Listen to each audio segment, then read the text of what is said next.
আজ বানিয়ে নেব সয়াবিনের ললিপপ। তবে এই ললিপপগুলো খেতে দারুণ লাগে। সন্ধ্যা হলে অনেক বাচ্চা আছে স্ন্যাক্স খাওয়ার জন্য বায়না করে। তো এইভাবে সয়াবিনের ললিপপ বাড়িতে বানিয়ে দিন, স্ন্যাক্স দোকান থেকে না কিনে। তো সয়াবিন খাওয়া কিন্তু ভালো, সয়াবিনের মধ্যে প্রচুর পুষ্টিগুণ থাকে।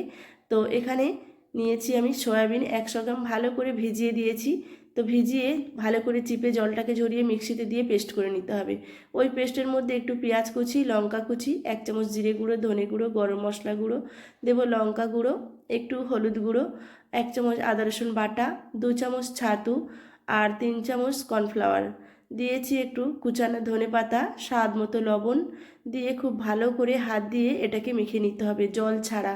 খুব ভালো করে চেপে চেপে মাখতে হবে। আর আইসক্রিমের যে কাঠিগুলো হয়, 2 মিনিট আগে ভিজিয়ে দিয়েছিলাম, একটু ভিজিয়ে তুলে নিয়েছি, তাতে আর জ্বলে যাবে না তেলের মধ্যে পড়লে। এইভাবে শেপ দিয়ে তৈরি করে নিলাম একটু চেপে চেপে। আর এরকম ডিপ ফ্রাই করে ভেজে নিতে হবে ক্রিস্পি করে। রেডি হয়ে যাবে এই সয়াবিনের ললিপপ। খেতে কিন্তু দারুণ লাগে। তো বাচ্চাদেরকে এইভাবে বানিয়ে দিন। যদি ভালো লাগে একটা লাইক